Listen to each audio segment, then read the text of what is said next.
All right, so let me show you two different things. See, I left some leaves on there. All right, I just cut these. That's pretty consistent right there. There's only maybe 2 green berries on that bad boy. 10 feet away is this guy. Crazy. Okay, so you can see how many, this is a lot more inconsistent, and this is more shaded, all right? So you can see these leaves, I cut it exactly as it was hanging. This is underneath another canopy. So you can see these didn't ripen consistently. This bad boy's in the sun, right?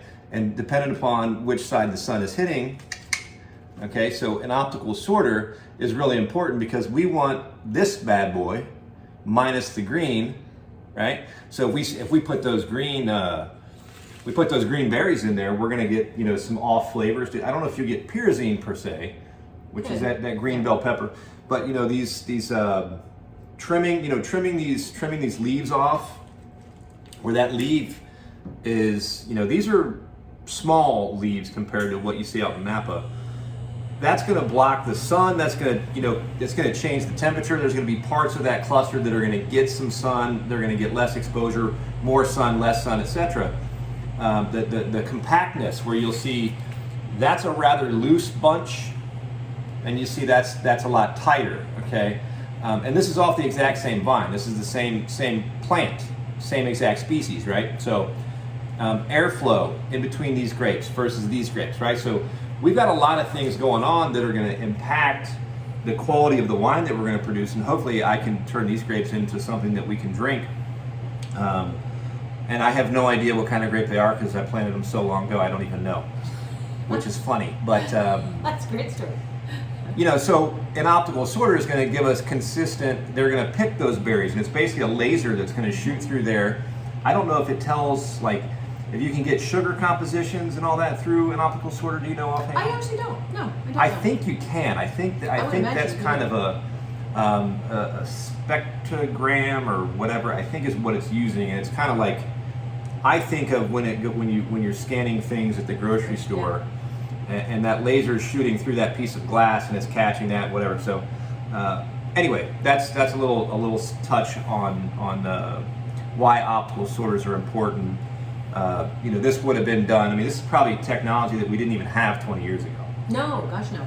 Right. So that, and again, that's like with the estate wines and with what you guys are doing at Vineyard 29. You know, we need humans in the farm. We need humans in the vineyard. We need a cognizant person that has the ability to make judgment calls, right? That what's right and what's wrong, and we can walk through a row of grapes or whatever that may be, whether it's with animal husbandry or not.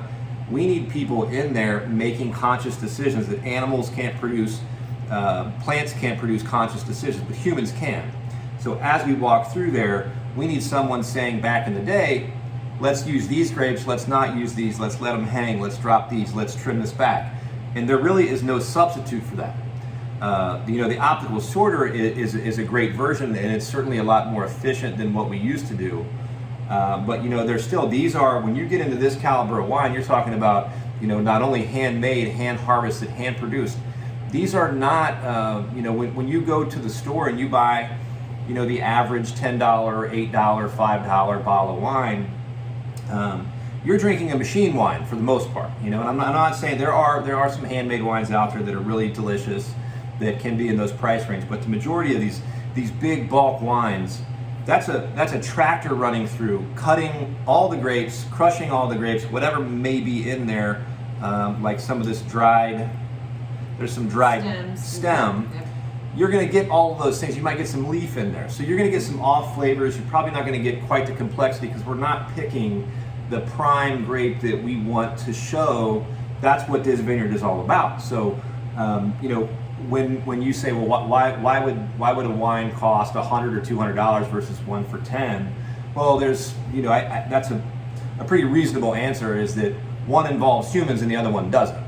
So, you know, and I think it wouldn't exist if it wasn't justified. So if you guys weren't selling any wine, we wouldn't be talking about this. We wouldn't be having this. The price point wouldn't be what it is. But they're obviously very successful in what they've done, and I'm a firm believer in hiring the best, doing your best, having the best equipment.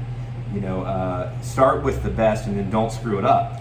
That's what we do with our food. Is we buy the highest quality food, get it straight off the farm, we bring it in, and all I have to do is not screw it up, which is much harder than taking something crappy and trying really hard to produce something that's never had the potential of being phenomenal from the get-go. It can't get there. It can't be. You can't make a great wine if you don't start with great grapes. And you have to have great soil to get those incredible grapes. I mean, there's a whole process. It is not an accident that these are incredibly well-made wines. There are so many different facets, and I think that's something that people oftentimes look at, like, well, to your point, why is that a $300 bottle of wine and that's $100 and that's $50? There's nothing wrong with those different price points, but it's the number of hours that we spend, or our farming company, Silverado, they go through, and we're pretty high maintenance, and we ask them to do a lot in those vineyards, and they maintain a really high quality and a great presence throughout the vineyard. They don't just swing by every so often. They're in there on a constant basis, and so is our winemaker and the assistant winemaker. They go through those vineyards constantly, not just at harvest, but all year long. And like I said, too, I think if you blind tasted people through wines, and we had the average $10 bottle, the average 50, the average 100, 200, etc., it doesn't matter. We could randomly pull people off the street, and we can get the same consensus. Most folks don't have the opportunity to try that amount of wine at different price points at the same time. But I've been doing that for 20 years, and I can tell you that's a reality. Is that for the most part with wine, you pay for what you get, and with food as well. That you can get $2 drive-through sandwiches if you want. But you can also get type 2 diabetes, and you can get heart disease too for that. So, you make the call. Back to good wine for good blood flow. So you just finished with our 2018 Zinfandel. We always throw a little bit of Petit Sirah on that. It is the only wine that we make that uses brand new French barrels every single year. It's such a delicate wine, but it makes a very beautiful, soft, more traditional. The original, what we used to sell in the early 80s, as far as Zinfandels go, not the heavy, overpronounced sugar, alcohol content. Dissolved jelly is what I call them. Yeah, it's not that. It's super balanced. Now, in your glass here, this is the 2018 Aida Vineyard Estate. Which we've had Aida probably for 10 years here, and I don't know if I have any of the 13 left, but I think I bought a ton of 13, and I was infatuated with the 13s and the 14s. I may have those still in stock. I'm not sure. We always carry the Cru as well. I haven't had this one yet, so we will probably be picking all of these up. A really high-end Zinfandel can be hard to find. Not a lot of people are producing that because people think it's an $8 wine. But these are, just gorgeous wines, and I've always been a huge fan of Vineyard 29, and that's one of the first, probably the first 5 wines that something clicked, and I said, this is something special. That I use the term when you're 10 years old and you're watching your parents drink wine, what you think it tastes like is like this, but then when you're early 20s and you're at the store and you're picking up gallons of wine, and then you realize that's not actually what I thought it tastes like. This is what you were picturing, though, right? Yeah. Those first few years of tasting, you couldn't afford it, and the wines that you were buying, there's no way you were going to have that same quality. And then finally, you taste some good wine, and I always call it kind of your aha moment. And for everybody, it's different, and it's always fun to find out what's your bottle story of where did you make you stop and think and go, wait a minute, hang on, and try it again. And that memory of that flavor profile, the nose, just the incredible warmth, you'll never forget. It's kind of like your first love. There'll always be a special place in your heart for that person, and then in this case, this wine. and it's great. It's funny that you mention that. Because my first love is my current wife. Because I've been with her since 7th grade, and I told her in 7th grade, I'm going to marry you, and she said, you're crazy.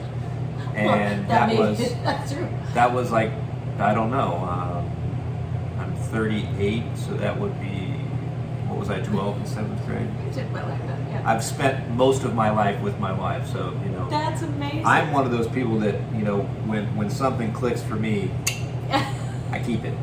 Okay, and I did not know that at all. That's wonderful. Congratulations. That's great. These are gorgeous. Aida, A-I-D-A, by the way. Like the opera. Just like the opera. What's an opera?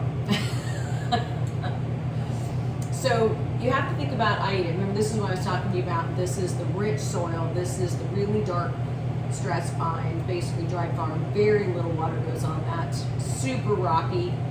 So even after the sun's gone down, those stones that have been heated all day long are still beating into the soil, and so you get that intensity, that dark fruit, that scorched earth. It's gorgeous, but balanced, not hot, not big in alcohol. I mean, and these are, what I love about this style of wine. Sure, when we open this at the house or here at the restaurant, in reality, I'd like to decant it for quite a while. Maybe open the bottle today and drink it tomorrow, and that's what I tell a lot of people. But these are also wines that, these are probably going to peak at maybe 10 years. We have had some that are 20, and they've been great, but yeah. And when you've done that, and and this is a monster of a wine. This is aggressive. This is rich. It's got a lot going on. This is, and I think when you're in this caliber of wine, the reason why people are buying these is because there's so many different notes that are being hit. There's so much complexity. And if I had to say one thing that's different between, a really high-end bottle of wine and a low-end, the low-end bottles tend to be one note, right? And those are, you can have an app right now that you can make rap songs with, right? And you just put a little beat together and there's not much to it. Yep.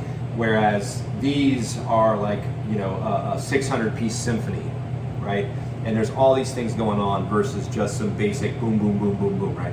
So to me, that's one way to think about it. That's a great description. This is like the manufactured background music that they just put on with Totally. an app, and then this is going to be going to a symphony. Yeah. Wonderful. And not everybody hears music the same way. A lot of people are at different points in their career of wine consumption. Mm-hmm. But I think everybody that I know that's really on top of their game with wine, that has deep cellars, that's been doing it for a long time, that's familiar with these wines from all over the world, this is in everybody's cellar. This is very well known. This is certainly a cult wine. It's sort of what we specialize in here is these really unique boutique style wines that are can be hard to get. They're lower production. They're handmade. And we've always had a pretty strong focus on Napa in particular, which is really just it's my palate, and that's what I've always loved drinking. And I didn't start out that way, and as I got through and it clicked with me, and I said, I've had, nothing against those wines, but the first growth Bordeaux that are $900, $1,200, $1,800 a bottle, we carry all of those. We carry all 5 first growth Bordeaux, and I think we carry 16 Grand Cru Burgundies. Those are phenomenal wines, but for this reference point, for roughly $300, versus $900, Chateau Margaux, stunning wine. Haut-Brion, stunning wine. These are fantastic wines, but for the price point, I tend to lean this way. And I think if most people had the opportunity to try those wines, those are unique wines, they're beautiful wines. Sure, yeah. They're world renowned for a reason. But for my price point, for my palate, this is my style. This is what I love. I love big, juicy, aggressive, elegant. It's kind of a strange. It's almost like a I would say Anthony Munoz, who we just adore. He's an amazing human being. If you can imagine, Anthony Munoz maybe is 6'8" or somewhere thereabouts. He's maybe the greatest Bengal in history, and he was a lineman. If you can picture that guy dancing to a ballet as a ballet dancer, that's kind of what these wines are to me, is that they're aggressive, they're strong, they've got complexity, they've got elegance, but yet they can also dance to a ballet. And that's really what's so unique about these wines. And when you see Napa on its prime, this is what it is. Now, so Aida is, what's the elevation of Valley Aida? floor. That's all the valley floor. That's about 1.5 miles, just under 2 miles north of us on the valley floor as you're driving towards Calistoga. And so we have about a 200-foot elevation with very just wonderful alluvial soils. But again, we're at that waste on the Vineyard 29 estate, and so there's a little bit of coolness that comes through in the afternoons with that wind. Aida is going to be much hotter. It's going to be much drier. It's going to be very stressed vines, low yields, very intense fruit. Are they on the same side of the? Are they like Opposite both? side. Opposite side. They're on opposites. Yeah. So, and I'll use this map as an example here because I forgot I had this. Can you guys see that? So this is upside down. This way though. This is a mountain range here, and this is another mountain range here. This is the valley of Napa that we're referencing here, this little green spot. The sun rises on this side. So when the sun rises, there's fog in this valley. The first thing it's going to hit is this side of this mountain, okay? This side is going to be more shaded. And I don't know that that's a great, I'll try and zoom in a little bit here. Maybe I can post a picture of it. Am I right? So then, It comes from this side. I'm also looking in the opposite direction. But you follow what I'm saying. So when the sun rises on the side here and it's going to hit this exposure, it's not hitting the opposite side. So when we're talking about two estate wines, and why would you make that, and why would they taste that different, even if they were maybe 1.5 miles apart or 2 miles apart? Why would they be different wines, and why would we even care about producing those wines? Because these are different. And wildly different from such a short distance, but the microclimate and the heat and the intensity that you get in Aida versus the Vineyard 29. Our estate, I have stood on our estate terrace, which we'd love to have you come visit, and you don't see the valley. In the early morning in January, February, March, sometimes even into April, we don't see that. So we'll get bud break on the estate first before Aida because it doesn't get the sun until much later in the day. Now, once it hits summer, we have the Mayacamas above us, and we have that tree line that comes down, and at the very top of our estate, we have Sauvignon Blanc vineyards. They're actually straight underneath our caves, but it's at the very top end of our estate. So how could you have Sauvignon Blanc here and have Cabernet here? Except for the fact that we're in that narrow little part of the valley, and then we have that tree line that covers that Sauvignon Blanc entire block by like noon, 1 o'clock when the heat of the day during the summer. And then that tree line comes all the way down our estate and hits the highway in the average time in the middle of the summer, and it's by maybe 5:30. So we're already covered with shade. It'll still be warm at that point. The temperature hasn't dropped because the sun's still up. But where you go up to Aida, again, 1.5 miles up the road, because it's on the valley floor, it's still sitting in the sun. The hot sun, no protection, no shade, for another 2 hours. 7:30 when the sun goes down. roasting. Yeah. It's Ohio in there. It's northern Michigan across the valley 1 mile away. I'm not sure about that. Close. Not exactly. That's Which, speaking of too, hopefully my teeth aren't too black. But when we were out in Napa, I was trying to do this video blog thing of shooting myself with the camera turned around, and here's the vineyards and so on. And I couldn't air a damn one of those because my teeth were black as night right out of the gate. And it was such a shame, but boy, I had a hell of a time. It is one of the prices that we pay at having red teeth as we go through wine tastings. You can, the bouquet from one to the next, they're clearly different wines, right? Are these different clones? Do you know? Yeah, well, they are, and also which is in this glass, the Vineyard 29 Estate Cab. That's a Grace family clone. We were gifted that when they very first planted back in the late 80s, 88, Awesome. 89. So absolutely, entirely. So this I can tell. This is a little bit more masculine It to is. me. That this is a little bit more grip, probably a little closer to some old world style. Mm-hmm. This right on the nose, I'm definitely getting a lot more fruit right out of the gate. So these are the same price. Mm-hmm. Exactly. It's just a preference of which one do you prefer. And if it were for me, you know, this one I would guess would age better. The Aida would age better versus the 29 if you want to drink something younger or something that you can pop and have that evening, you know, sit on the back deck and have some really nice steaks. Either one's going to be great. This one I would probably say we can open it, we can decant it, we can drink it right now compared to this one. I can say that we have, because we've been making Vineyard 29 Estate Cab longer than the Aida, because we just purchased Aida in 2001. We have certainly Aida cabs made by other people, but our history with Aida goes back to early 2000s. But it ages incredibly well, and we've had these since the first vineyard plantings and since our first vintage, and they age incredibly well. But to your point, soft, super velvety, very sexy, very rich, long finish. Unbelievable. Unbelievable. Really pretty. And it's really so weird, you know, when you, and this wine is very descriptive of that.